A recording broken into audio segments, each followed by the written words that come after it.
Team Odia ମନୋରଞ୍ଜନ ଭିନ୍ନ ସ୍ୱାଦର।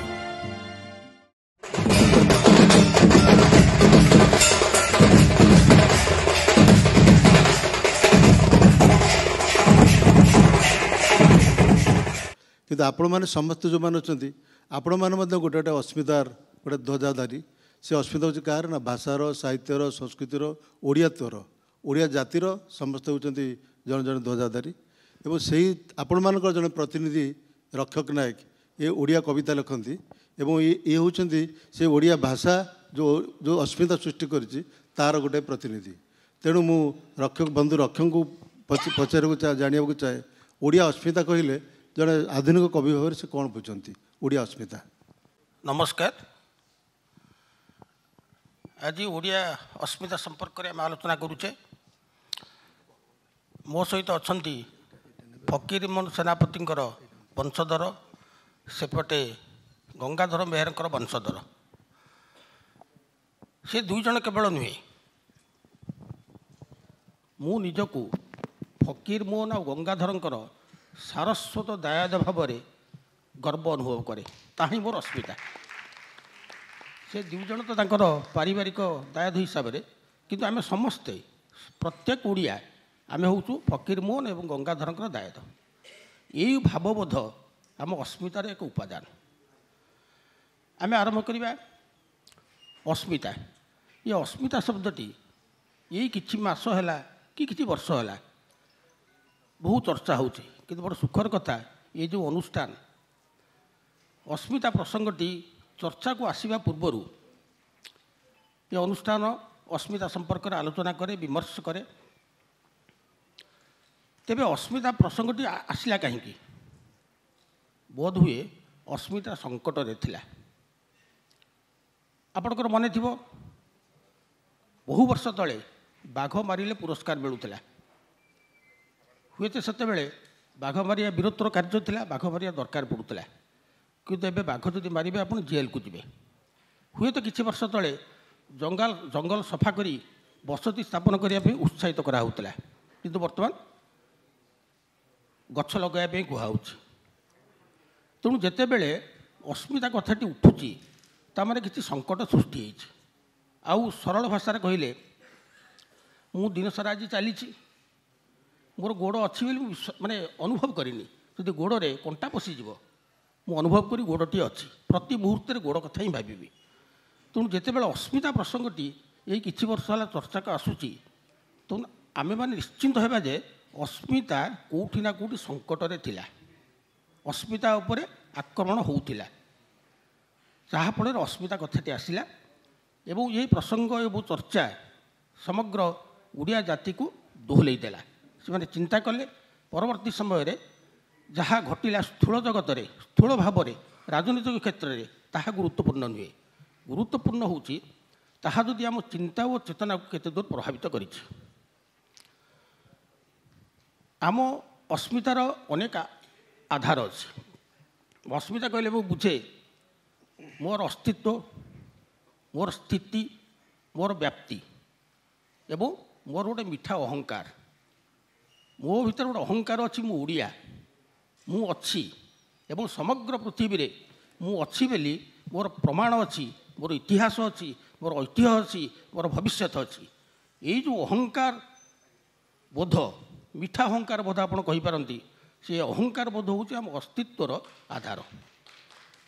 ଏବଂ ସେଇ ଅହଙ୍କାରୀ ହେଇ, ମୁଁ କହୁନି ଆପଣ ଅହଙ୍କାରୀ ଖରାପ ଅର୍ଥ ନେଇଗଲେ, ସକାରାତ୍ମକ ଅର୍ଥରେ ଆମେ ଅହଙ୍କାରୀ ହେଇ ବଞ୍ଚିବା। ସମଗ୍ର ପୃଥିବୀରେ ପୃଥିବୀର ଯେକୌଣସି ରାଜରାସ୍ତାରେ ଛିଡ଼ା ହେଇ ଆମେ ଗର୍ବର ସହିତ କହିପାରିବା ମୁଁ ଓଡ଼ିଆ, ମୁଁ ଓଡ଼ିଶାରୁ ଆସିଛି ଏବଂ ମୁଁ ଯୁଆଡ଼େ ଦେବି ଓଡ଼ିଶା ମୋ ସହିତ ଥିବ। ମୁଁ ଆମେରିକା ହେଉ କି ଲଣ୍ଡନ ହେଉ କି ଫ୍ରାନ୍ସ ହେଉ, ଯେକୌଣସି ରାସ୍ତାରେ ଛିଡ଼ା ହେଇଥିବି ମୁଁ ଓଡ଼ିଶାକୁ ଧାରଣ କରିଥିବି। ମୋ ମାଧ୍ୟମରେ ସମଗ୍ର ଓଡ଼ିଶା ପ୍ରକଟିତ ହେଉଥିବ। ତେଣୁ ମୋର ଆଚରଣରେ, ଉଚ୍ଚାରଣରେ, ବ୍ୟବହାରରେ, ଖାଦ୍ୟରେ, ବାସ୍ନାରେ, ଭାବରେ, ଭାଷାରେ ଏଇ ଯେଉଁ ଭାବଟି ଯଦି ପ୍ରକଟିତ ହେଲା, ଆପଣ ଜଣେ ଖାଣ୍ଟି ଓଡ଼ିଆ ଓ ଅସ୍ମିତାର ଧାରକ ଓ ବାହକ। ଏବଂ ଆଉ ଗୋଟିଏ କଥା ମୁଁ କମ୍ରେ କହିବି, आम अस्मितार प्रमुख आधार है जगन्नाथ महाप्रभु श्री जगन्नाथ। महाप्रभु श्री जगन्नाथ संस्कृतिर मूल भित्ति है महाप्रभु सब आलिंगन मुद्रार अच्छा आप देखिथे आस सबको कई देवे किंतु आमर निजत्व थी आम समस्त को ग्रहण करूँ आम समस्त को आलिंगन करूँ समस्त को ग्रहण करूँ करूँ किंतु समस्त को ग्रहण करने भितर आमर निजर जो मौलिकता निजर जो अस्तित्व निजर स्वकीयता ताहा बजाय थी आम क्या विद्वेषी नुहे कि विरोधी नुहे सबू भाषा को सबू भाव को आम ग्रहण करूँ ताकू आम निज भितर एमती हजम करदेबू एकाकार करदेबू ताकू भितर पूरेदेबू महाप्रभु श्री जगन्नाथ भली जो समस्त तत्व समस्त तथ्य तमत पथ तांकोटी सन्निहित निहित से भली ओडिया संस्कृति एवं ओडिया अस्मिता बोली विश्वास करे। धन्यवाद रक्षक नायक। रक्षक गोटे भल कथा कहले जे आपण मान समस्त मन को पाई अस्मिता बोधे संकट थिला बोली बा अच्छी बोली आम अस्मिता विषय चर्चा करुचे से संकटटी कौन आपण मैंने समस्ते उणाधिके जानती जे 1803 मसीह जो इंग्रेज मैंने ओडिशा आसिले ओडिशा अधिकार कले से आम भाषा साहित्य संस्कृति सब संकट थिला।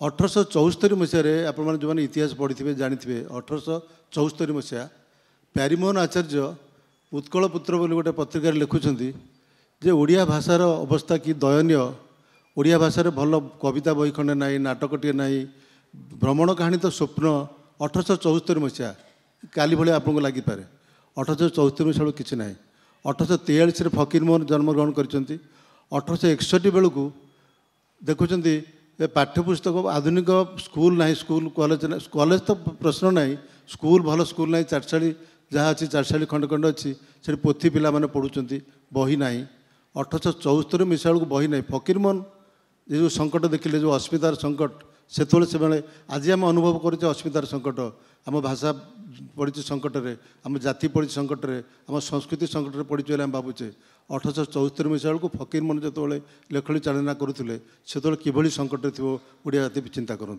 से फकीरमोहन तांकर जो स्त्री वियोग हो गला एवं पुत्र द्वितीय थर से विवाह कले द्वितीय विवाह कलापर पुत्र वियोग हो गला द्वितीय स्त्री दुखे भांगी पड़े जो से स्त्री को से पुत्र वियोग जनित दुखर बचाई से रामायण महाभारत को अनुवाद कले कारण संस्कृत रामायण महाभारत थिला से स्त्री पढ़ी बुझीपार नुले से लिखिले और लेखिकी ओडिया को अति सरल भाषा ओडिया अनुवाद करके स्त्री की शुणेले ए संकट उद्धार करने गोटे व्यक्ति आ गोटे व्यक्ति को संकट उद्धार करने जो रामायण महाभारत को ओडिया अनुवाद कले सी आम जाति को केमी गोटे संकट उद्धार कला से संपर्क में शुणिले आश्चर्य लगे जे फकीरमोहन लेखनी चालन आरंभ कले ये स्त्री जो दुख कष्ट भोगुंट पुओटी हरईकरी केमी समय बितेबे से रामायण महाभारत पढ़ंतु से रामायण महाभारत को अनुवाद कले मैडम जो कहते व्यासकवि कहीं कहले कारण से महाभारत और रामायण जो अनुवाद कर ओडिया मान को जाति की भेटी दौरान व्यासकवि न कह कौन कही था से थे आम ओडिया जातिर व्यास से तेणु से श्रद्धार सम्मान भक्ति ओडिया जाति कही ये हूँ आम व्यास ये आम महाभारत लिखिं तेणु से जो व्यासकवि जो संघर्ष करते सी आपण मान आजिकार भाषा कहुपे सी गोटे लिटरेचर पॉलिटिक्स कले लिटरेचर पॉलिटिक्स कौन प्रथम संस्कृत रु अनुवाद कले संस्कृत भाषा नहीं तापर जो बालेश्वरी भाषा लिखुंट समस्त कहले जो बंगाली भाषार प्रभाव पड़ा तापर धीरे धीरे से आमर दांडर भाषा को तुंडर भाषा कले आमरी मान कथा को लेकिन रेवती रचना कला बेलू 6 माण 8 गुंठ रचना कला बेलू से ओडिया भाषा को गोटे मार्जित भाषा को नहीं आस आज आम गर्वर मुंड टेकुचे ये जो यात्रा तांकर थिला किभली थिला एवं केवल से ओडिया अस्मिता को आज आनी पहुँची 2024 मसीह से संपर्क में कहवाई मु मोनिका मैडम को अनुरोध करुच्ची। जो भाषा संकट विषय उल्लेख है से परिप्रेक्षी से संदर्भ में कहवाक चाहे फकीरमोहन कौन कही भाषा आंदोलन बेलू लेखनी निःसृत जो 4टी धाड़ी से पढ़ी शुणा चाहे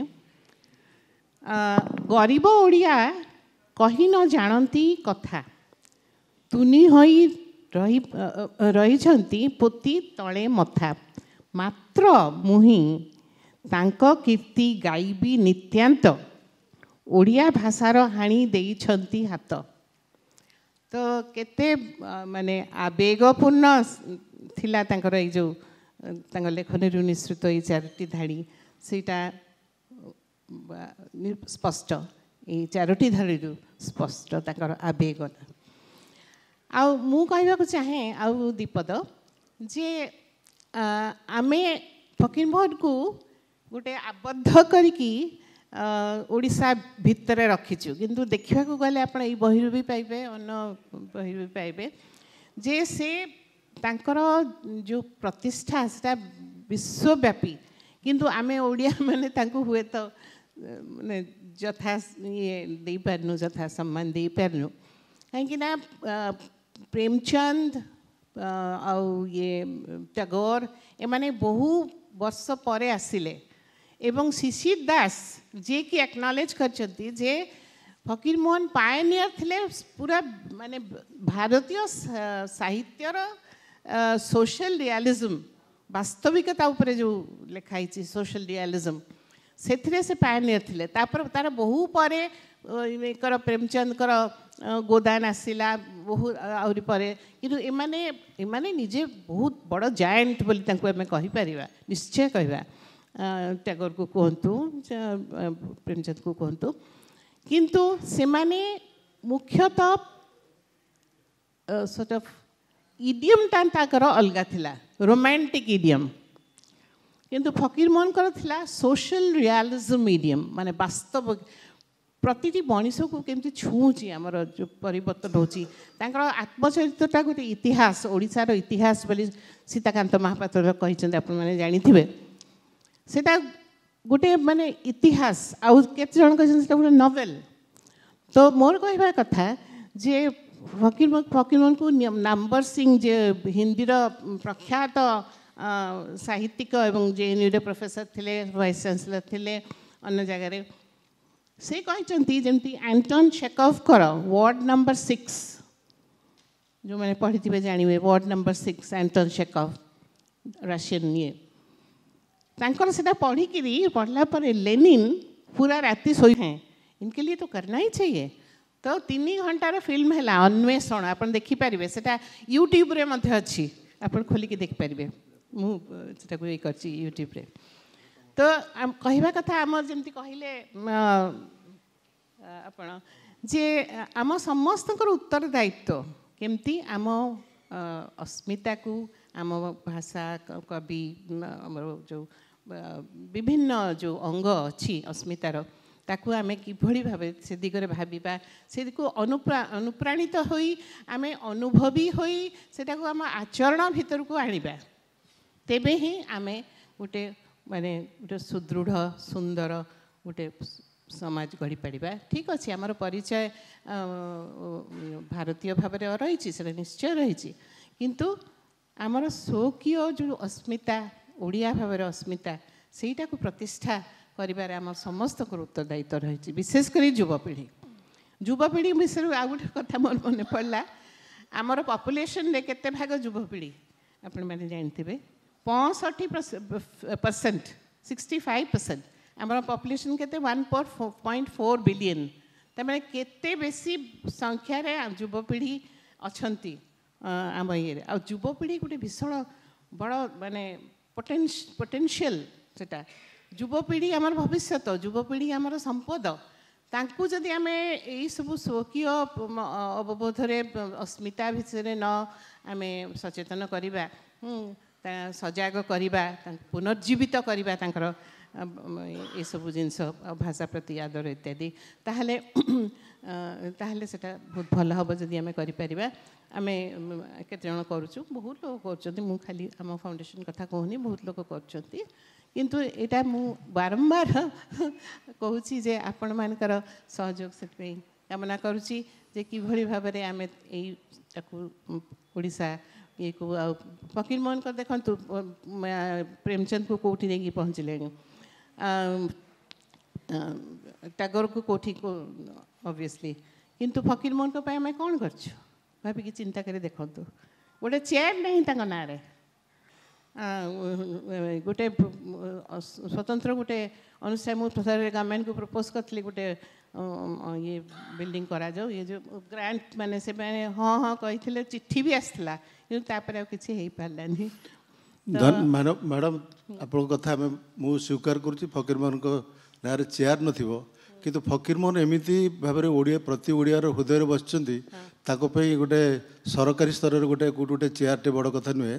फकीर मोहन जातिर समस्त हृदय अच्छा रे चिरकाल जे पर्यंत ओडिया जाति अच्छी फकीर मोहन रही सेटा तो बहुत भल कथा से प्रसंग केवल मु आम समय सरी आसुँ केवल से प्रसंग में मिहिर मेहर को गोटे कथा पचारू चाहिए जे फकीर मोहन पर आम प्रकृत में किसी करें गंगाधर मेहर संपर्क में कहुए गंगाधर मेहर भाषा बहुत धनी थे सी सीना कहते जे जो मैंने भाषा को भल पाइब से मो जातिर हूँ प्रकृत दायत बोली कहते जो मैंने भाषा को भल पाइब से मुझे भल पाए से पाद पूजा करने गंगाधर मेहर कहते से भाषार धनी थे कि कहुए जे गंगाधर जो प्रारंभिक जीवन में बहुत दुख दैन भितर थे अभाव भितर थे लुगा बुणुले से बेसी समय दे पारिना साहित्य साधना से जो लिखिले दरिद्रता पंकपूर्ण मो जीवन सर से प्रकृत में माने भाषार दरिद्र थे ना प्रकृत में धनर दरिद्र थे आप तो वंशधर आपे से विषय के कहतु अन्य मैंने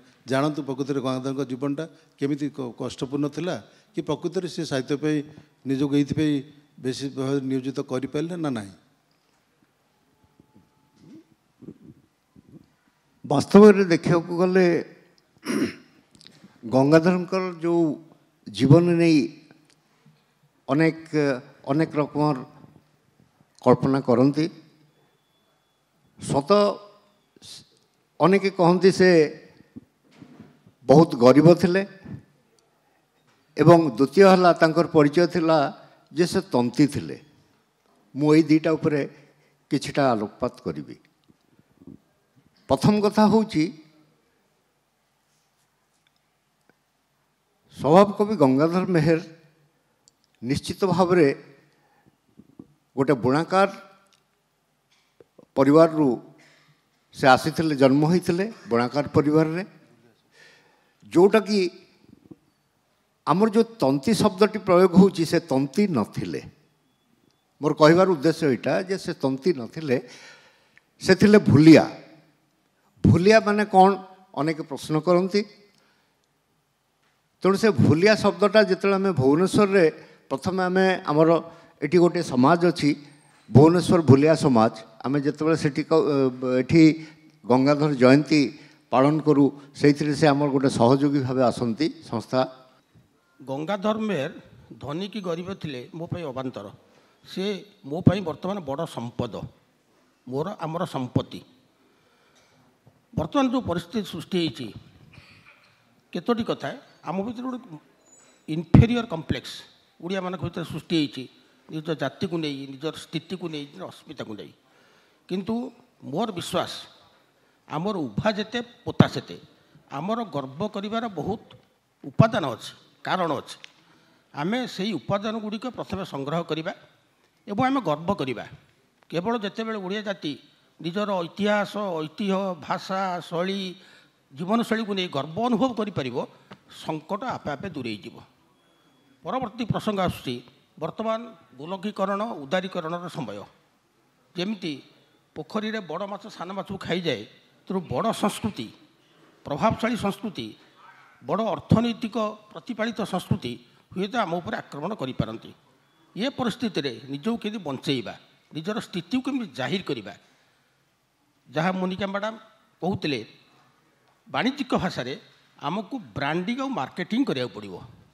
वाणिज्यिक भाषा निजे ओडिया तार गोटे परिचय प्रतिष्ठा एवं ब्रांडिंग मार्केटिंग करने आम पाखे यथेष्ट संपद अच्छी यथेष्ट उपादान अच्छी आमको केवल खोजिकी उपस्थापन जदि करिपरिबा समग्र विश्व मोर विश्वास अच्छी ओडिया जाति एक विशिष्ट प्रख्यात जाति भाव में प्रतिष्ठा लाभ कर जहाँ एवं आम करनी आमर अतीत स्वर्णिम अतीत समृद्ध अतीत आमको यह शिक्षा देती कि वर्तमान समय आमर जो हीनमन्यता आमको ग्रास करी हीनमन्यता को अतिक्रम करी ନିଜ ଉପରେ ଆସ୍ଥା ବିଶ୍ୱାସ ସ୍ଥାପନ କରିବା ଏବଂ ସିଧାସଳଖ ଭାଷାରେ ନିଜେ ଓଡ଼ିଆ ହୋଇଥିବାରୁ ଗର୍ବ କରିବା। ଧନ୍ୟବାଦ। ଧନ୍ୟବାଦ ବନ୍ଧୁ ରକ୍ଷକ ନାୟକ। ଏବେ ଆମେ ଓଡ଼ିଆ ଅସ୍ମିତା ସମ୍ପର୍କରେ କଥା ହଉ ହଉ ଫକୀର ମୋହନଙ୍କର ସଂଘର୍ଷର କଥା, ଗଙ୍ଗାଧରଙ୍କ ଜୀବନର କିଛି ଅନାଲୋଚିତ କଥା ଏବଂ ଓଡ଼ିଆ ଜାତି କେମିତି ଆଗକୁ ବଢ଼ିବ, ଓଡ଼ିଆ ଅସ୍ମିତାର ପ୍ରତିଷ୍ଠା କରିବା ପାଇଁ ଯୁବକମାନେ କେମିତି ଆଗଭର ହୋଇକି ବାହାରିବେ, ଏ ସମ୍ପର୍କରେ ଆଲୋଚନା କଲେ। ଏବଂ ଓଡ଼ିଆ ଅସ୍ମିତା କଥା କହିଲା ବେଳେ ଆମେ ଯେମିତି ଆମେ ଅକ୍ଷୟ ମହାନ୍ତିଙ୍କୁ ଭୁଲିବା ନାହିଁ, ଯେମିତି ଭିକାରୀ ବେଳଙ୍କୁ ଭୁଲିବା ନାହିଁ, ଯେମିତି ଜଗନ୍ନାଥଙ୍କୁ ଭୁଲିବା ନାହିଁ, ଯେମିତି ବଡ଼ଦାଣ୍ଡକୁ ଭୁଲିବା ନାହିଁ, ଯେମିତି ଆମ ଓଡ଼ିଆ ଅକ୍ଷରକୁ ଭୁଲିବା ନାହିଁ, ଓଡ଼ିଶାର ମଧୁବାବୁଙ୍କୁ ଭୁଲିବା ନାହିଁ, ଗୋପବନ୍ଧୁକୁ ଭୁଲିବା ନାହିଁ, ନୀଳକଣ୍ଠକୁ ଭୁଲିବା ନାହିଁ, ସେମିତି ଓଡ଼ିଆ ଅସ୍ମିତା କଥା କହିଲା ବେଳେ ଓଡ଼ିଆର ବର୍ତ୍ତମାନକୁ ଭୁଲିବା ନାହିଁ। ଯେଉଁ ବର୍ତ୍ତମାନର ପୃଷ୍ଠା ଉପରେ ଠିଆ ହୋଇକି ଆମେ ଆଗକୁ ବଢ଼ିବା। ତେଣୁ ଓଡ଼ିଆ ଅସ୍ମିତା କହିଲେ ପ୍ରତିଟି ମୁହୂର୍ତ୍ତକୁ ଆମେ ବଞ୍ଚୁଥିବା, ଯେଉଁ ପ୍ରତିଟି ମୁହୂର୍ତ୍ତରେ ଯେଉଁ ନିଶ୍ୱାସ ନେଉଛେ, ଯେଉଁ ପାଣି ପବନରେ ଆମେ ବଞ୍ଚୁଛେ, ଯେଉଁ ଓଡ଼ିଶାର ମାଟି, ଓଡ଼ିଶାର ପାଣି ପବନ, ଓଡ଼ିଶାର ଜଳବାୟୁ ଆମକୁ ମହାନ କରୁଛି ବା ବଞ୍ଚିବାକୁ ଶକ୍ତି ଦେଉଛି, ତାକୁ କେମିତି ଆମେ ପରିପୃଷ୍ଟ କରିବା। ପ୍ରତିଟି ମଣିଷ ପ୍ରତି କ୍ଷେତ୍ରରେ ତାର ନିଜର ଯେତିକି ଶକ୍ତି ଅଛି, ଯେତିକି ସାଧ୍ୟ ଅଛି, ଓଡ଼ିଶାକୁ ଭଲ ପାଇବ, ଓଡ଼ିଆ ଭାଷାକୁ ଭଲ ପାଇବ, ଯେଉଁଠି ଓଡ଼ିଆ ଜାତିର ସ୍ୱାଭିମାନକୁ ଆଗକୁ ନେଇପାରିବ, ଯଦି ସେ ବିଷୟରେ ପଦଟିଏ ଥରଟିଏ ଚିନ୍ତା କରିବ, ତେଣୁ ଓଡ଼ିଆ ଅସ୍ମିତା ଆଗକୁ ଆଗକୁ ଯିବ। ଶ୍ରୁତାୟୁ, ଯିଏ ଆପଣମାନେ ଜାଣନ୍ତି, ଶ୍ରୁତାୟୁ ଯିଏକି ମହାଭାରତ ଯୁଦ୍ଧରେ କଳିଙ୍ଗର ରାଜା ଭାବରେ ଯାଇ ପ୍ରଥମ ଯୁଦ୍ଧ କରିଥିଲେ। ଶ୍ରୁତାୟୁ ମହାଭାରତ ଯୁଦ୍ଧରେ ଥିଲେ କଳିଙ୍ଗର ରାଜା ଶ୍ରୁତାୟୁ। ସେ ହେଉଛନ୍ତି, ଆମେ ହେଉଛୁ ସେଇ ଶ୍ରୁତାୟୁଙ୍କ ବଂଶଧର, ସେ ଖାରବେଳଙ୍କ ବଂଶଧର। ଏଇ ଆତ୍ମଗର୍ବ, ଏଇ ଆତ୍ମ ପ୍ରତିଷ୍ଠା ନେଇ ଯଦି ଆମେ ଆଗକୁ ବଢ଼ିବା, ତେବେ ଓଡ଼ିଆ ଅସ୍ମିତାର ଧାରା କେବେ ବିଚ୍ଛିନ୍ନ ହେବ ନାହିଁ। ନମସ୍କାର, ଜୟ ଜଗନ୍ନାଥ।